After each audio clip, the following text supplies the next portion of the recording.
Olá, meu nome é Dr. Sigmund Freud e hoje falaremos sobre o fascismo.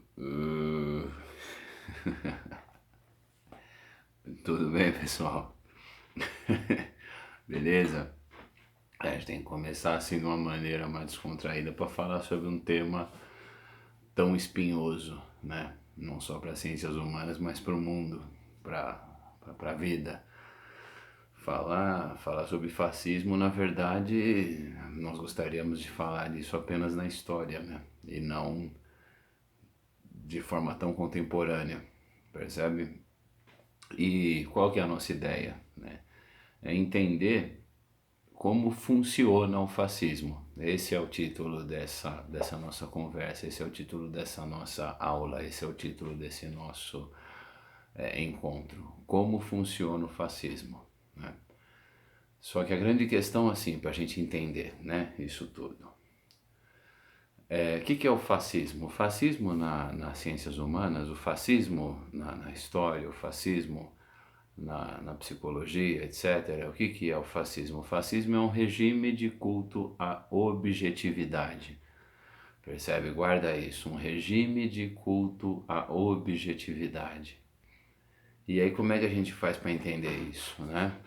O que é um olhar objetivo? O olhar objetivo é aquele que não lhe permite uma múltipla interpretação, né? Ele criminaliza o livre pensamento. A objetividade criminaliza o livre pensamento, criminaliza a subjetividade, né? E o que é a subjetividade? Na filosofia, na psicologia, nas ciências humanas, subjetividade é sinônimo de multiplicidade interpretativa, percebe? É a maneira pela qual nós vamos nos apropriar da realidade, nos apropriar do mundo, nos apropriar daquilo que nos cerca, né? Assim como fizeram os primeiros grandes filósofos, os pré-socráticos, a partir do momento que contemplaram o mundo e quiseram compreendê-lo por meio de uma dimensão conceitual racional. Então, o que é a subjetividade? É essa capacidade que a gente tem de interpretar os fenômenos, né? Se apropriar do mundo e compreendê-lo. E o fascismo, ele é um regime de culto à objetividade, porque ele não pode permitir que, que os nossos pensamentos criem asas, né? Ele é uma gaiola conceitual, ele é uma gaiola, vai aprisionar, né, os nossos pensamentos. E quando a gente fala fascismo, a gente está falando, quando a gente fala, aliás, de regime totalitário, a gente está falando dos opostos que têm uma aliança oculta, né? E via de regra é isso que a gente tem que lembrar. Os extremos, eles acabam se encontrando. Então, se você pega o extrema esquerda stalinista, extrema direita hitlerista, né, nazi-fascista, você não pode nunca esquecer que esses caras, eles dividiram a Polônia, né? Em 1º de setembro de 1939, você teve um desfile nazi-soviético nas ruas de Varsóvia para celebrar a vitória de ambos, tanto de Stalin quanto de Hitler, né? O chamado Pacto de Não Agressão. Inclusive, se você der um Google, tem até uma, uma charge e aí está em vários livros didáticos também, né, que mostra Hitler e Stalin num casamento, né, Stalin vestido de noiva e Hitler, né, vestido de noivo.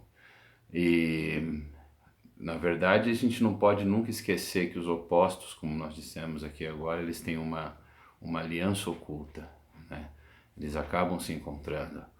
E pra gente, quando a gente tenta entender o totalitarismo e fala sobre o fascismo hoje, o que a gente vai usar como referência? É aquela coisa, né, cara? Vamos falar merda, mas vamos falar merda com propriedade, com embasamento, né? A gente não vai se basear sei lá, em qualquer porcaria pra sair defendendo uma perspectiva, né? Qualquer idiota que acredita em terra plana, né?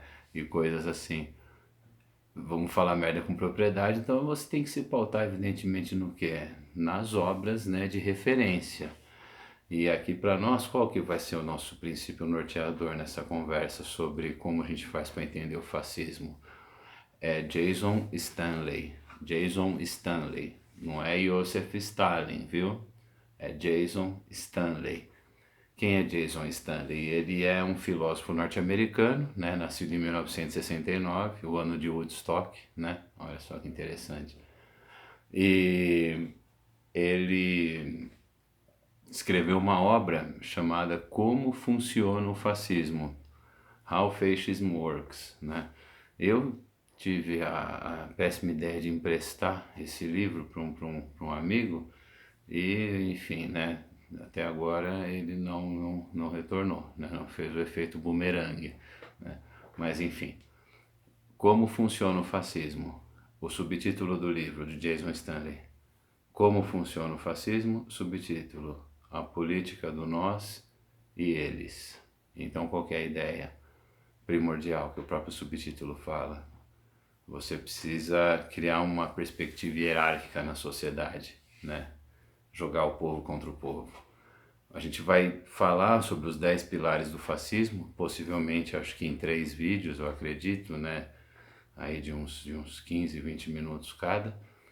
Mas para chegar no Stanley, para chegar nos 10 pilares do fascismo, a gente vai, né, evidentemente, fazer uma alusão a outros clássicos, tá? E um deles é esse livro aqui que a gente precisa entrar em contato, né, assim, obrigatoriamente. Essa obra aqui, ó, Hannah Arendt, né, essa pensadora, essa filósofa, As Origens do Totalitarismo.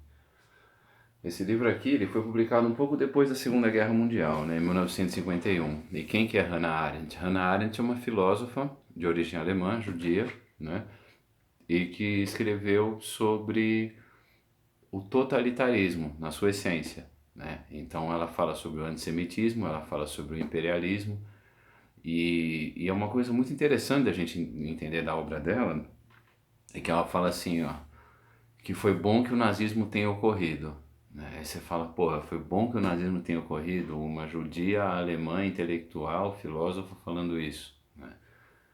Você fala, foi bom que ela fala que foi bom que o nazismo tenha ocorrido para que as pessoas entendam o que é a personificação do mal absoluto, né? Então olha só que foda, né, cara? Você fala, meu, foi bom que tenha ocorrido o nazismo para que as pessoas entendam, para que as pessoas tenham a plena definição do que é essa personificação do mal absoluto, né? E a Hannah Arendt, cara, não é Hannah Montana nem Hannah Baker, né? Foda. A Hannah Arendt, ela refletiu profundamente sobre o perdão, cara, na obra dela. É um negócio muito interessante, né, essa filosofia dela em si. Por quê? Porque é o seguinte, ó. Em 1961, ela publicou uma obra chamada O Julgamento de Eichmann, né? E quem foi Eichmann? Adolf Eichmann, ele foi um burocrata do nazismo, do Partido Nacional Socialista, que hoje em dia, né, que aliás, que é um bom tempo a gente tem ouvido algumas pessoas completamente desprovidas, né, de conhecimento, dizendo que o nazismo é de esquerda, é um movimento de esquerda. Isso aí, na verdade, nasceu foi disseminado por um youtuber de extrema direita, né, que não merece nem ter o nome citado aqui, evidentemente, né, e as pessoas foram compartilhando isso sem refletir minimamente, né, porque meme é isso, né, cara, assim, as pessoas compartilham sem pesquisar a fonte. E, e aí é só no Brasil que você tem essa parada, né, sendo disseminada. Você fala, porra, por que tanta gente, por que a galera fala isso, né, nazismo de esquerda? É porque tem socialista no nome, né? Partido Nacional Socialista dos Trabalhadores Alemães é o nome, né, inteiro do Partido Nazista. Ah, então tem socialista no nome e é de esquerda, né? Essa perspectiva, né, burra, né, de se ver o mundo. E, então peixe-boi é bovino e cavalo marinho é um equino, né, cara? Porque, pelo amor de Deus. Mas enfim, mas falam isso por conta do nome, né? Nacional Socialista Deutsche Arbeiterpartei, né? Partido Nacional Socialista dos Trabalhadores Alemães. Só que veja bem, são as benesses do socialismo somente para os alemães, né, dentro das fronteiras do Reich, né, com toda aquela política excludente, né, racista e profundamente pseudocientífica, né, assim como você tem muita gente. Né, o nazismo é pseudociência pura, né? O nazismo equivale ao que hoje se faz também, quando, por exemplo, você fala que a vacina ela faz mal, né? Que as pessoas se recusam a vacinar seus filhos acreditando em uma narrativa absurda tirada da internet, é pseudociência, né? Assim como o nazismo também foi fundado na pseudociência. E a grande sacada é assim, se quiser entender, né, cara, o que que é o socialismo, o comunismo de fato, você tem que ler aquele livro que você vai levar para casa para arrumar a treta, né, que é esse daqui, né? Oh, que medo! Né? Esse daqui, Manifesto do Partido Comunista, escrito por Marx e Engels, né? Escrito, publicado em 1848. Porque o que é o marxismo? O marxismo, na verdade, não é uma doutrina, né, cara? Não é um... É uma lente pela qual você enxerga o mundo, você entendeu? Então, é uma lente pela qual se enxerga as relações humanas, as relações sociais. O mundo ele vai ser forjado, segundo Marx, num embate dialético entre opressores e oprimidos. Né? A luta incessante entre opressor e oprimido, entre detentores e não detentores dos meios de produção. Né? Ele é a lente pela qual você vai enxergar a realidade. Não tem essa de ser uma coisa tão odiada enquanto doutrinação e tal. E aqui nessa obra, que é aquela que você vai, né, levar para casa para arrumar a treta, tipo na hora do jantar você faz assim, sabe? Hã? Pois não? Fazer isso aqui. Né? O que você anda lendo? Está sendo doutrinado? Mas essa obra, o que os caras falam, né? O que Marx e Engels dizem? Que na verdade o que é o comunismo, né, meu? Não tem nada a ver com o nacionalismo, porque o nacionalismo, para os comunistas, né, para os marxistas, etc., o nacionalismo ele não passa de uma desculpa pequeno burguesa, né? De um, na verdade, de uma maneira de se blindar contra a Revolução Socialista, porque a Revolução Socialista, que levaria ao comunismo, evidentemente, seria pautada num mundo sem fronteiras. Né? Não é à toa que a última fala do manifesto, proletários de todo o mundo univos, né? Vocês não têm nada a perder a não ser as correntes que lhes prendem, né? Os grilhões, etc, etc. E a ideia de fronteira, né, pátria, nacionalismo, bandeira, é só uma ideia pequeno-burguesa para impedir a emancipação do proletariado. O comunismo é internacionalista. O nazismo ele é nacionalista, é outra pegada, é completamente distinto, né? É só uma das explicações que você tem, é só uma das vertentes que você pode usar para explicar o óbvio, né? Para esses imbecis que falam tanta merda, né? Explicar o óbvio para as pessoas, é o que você está tendo que fazer. Sim, filho, vacina funciona. Não, querido, a Terra não é redonda. Aliás, eu falho, a Terra não é plana, né? Ela é redonda. Enfim. Mas a grande sacada para entender isso, né, evidentemente, que eu acho que é bem legal, é a gente pensar, sabe no quê? Mia Couto, cara. Mia Couto, ele é um escritor moçambicano, né? E é uma referência fodida na literatura. Tem obra dele aqui? Tem? Lógico que tem. Aqui, ó. Tem esse aqui, ó. Um rio chamado Tempo, uma casa chamada Terra, né? Um romance escrito pelo Mia Couto, escritor moçambicano. Tem um outro aqui que o meu querido amigo Aislan, um excelente professor de literatura, né? Um grande abraço para ele, inclusive, Aislan. Um outro livro que o Aslan me deu aqui, que é o E se Obama Fosse Africano, e também o Terra Sonâmbula, né? Mas tem uma frase do Miyakoto que é do caralho para entender esse lance, que é assim: o homem, ele carregou a terra, encheu a terra de fronteiras e carregou o céu de bandeiras, mas só dois mundos existem, o mundo dos vivos e o mundo dos mortos, né? Miyakoto. Que é impressionante, né? Muito interessante para a gente entender essa perspectiva. Então essa ideia de nazismo de esquerda, olha só, a gente ficou aqui a gente ficou um tempo nesse vídeo tendo que falar sobre o óbvio, né, cara? Olha que doideira. Mas Hannah Arendt disse, né? Nessa obra, mais uma vez, As Origens do Totalitarismo, que foi bom que o nazismo tenha ocorrido, para que as pessoas compreendam o que é a personificação do mal absoluto.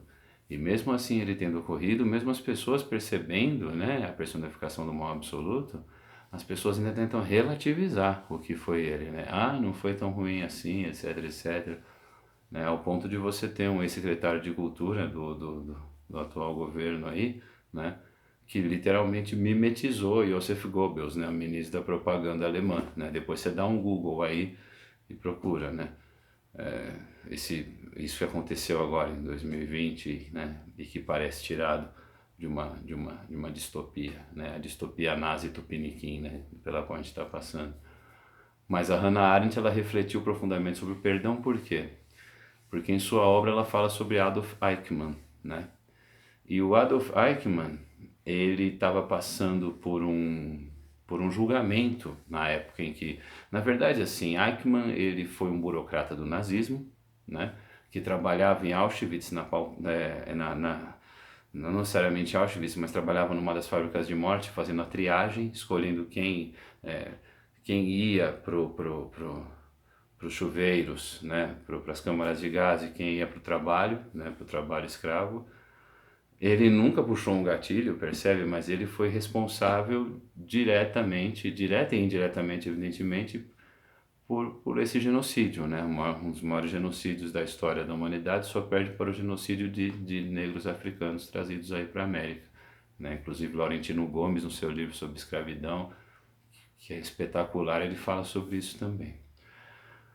E a grande questão é que o Eichmann, ele vivia uma vida, digamos, normal, percebe? Então qual que é a ideia? A ideia é assim, é a chamada racionalidade instrumental violenta. Você assistiu o Menino do Pijama Listrado, possivelmente. Você lembra que o carrasco nazista, ele trabalhava numa fábrica de morte, só que à noite ele voltava para casa, ele jantava com a família, sei lá, ouvia uma radionovela com a família, ajudava o filho a fazer uma tarefa, possivelmente transava com a esposa. Então o que que é isso? Essa banalização, percebe? Do mal, né? Essa racionalidade instrumental violenta é o princípio norteador para você entender a mentalidade do Eichmann, desse carrasco nazista, na obra de Hannah Arendt. E ela fala assim, uma coisa muito doida, assim, que se estivéssemos na mesma posição de Eichmann, talvez faríamos o mesmo, né? Porque o que que é o fascismo? O fascismo, ele não é apenas uma ideologia, né? Ele é uma forma de você manter o poder, né? Ele é uma forma de você manter a perspectiva hierárquica, né, na sociedade. E o mal, segundo Hannah Arendt, ele pode ser feito por qualquer um que siga a ideologia dominante sem questioná-la. Percebe? É isso que ela fala literalmente. O mal pode ser feito por qualquer um que siga a ideologia dominante sem questioná-la. Por isso que o fascismo, em via de regra, ele persegue o livre pensamento, ele criminaliza, né, a universidade, ele criminaliza o jornalismo, a imprensa, etc, etc, etc. Então a gente começa daí a entender, né, essa coisa. Pautado na perspectiva da Hannah Arendt, o livro que ela escreve em 1961 é chamado Julgamento de Eichmann. Adolf Eichmann, ele se refugiou na América do Sul depois que a guerra acabou. Ele foi preso pela Mossad, a polícia secreta israelense, em 1960, levado para Jerusalém, julgado em 1961, transmitido para o mundo todo isso, foi o primeiro julgamento que aconteceu isso na história, e ele foi enforcado, né, em 1962. Existe um filme no Netflix chamado Julgamento Final, acredito que é esse o nome, que retrata, né, esse acontecimento. O Eichmann estava passando por esse processo, né? Ele passou por esse processo na década de 60, né, 1961, e A Hannah Arendt, ela fala, no Origens do Totalitarismo, ela já falava sobre a personificação do mal absoluto, e no julgamento de Eichmann, que vem depois do Origens do Totalitarismo, ela fala justamente isso, né? Que o mal pode ser feito por qualquer um que siga a ideologia dominante sem questioná-la. Porque no julgamento de Eichmann mostravam para ele imagens daqueles corpos de judeus empilhados, sendo arrastados como toras por retroescavadeiras e tal. E qual reação ele esboçava ao ver aquelas cenas? Nenhuma. Ou seja, eu estava cumprindo ordens. Essa é a essência da banalização do mal, da chamada racionalidade instrumental violenta, né? Estava cumprindo ordens. Bom, essa é a primeira parte do vídeo, a gente encerra por aqui por enquanto, para dar continuidade aí, né, no segundo momento, na segunda parte que a gente ainda tem, beleza?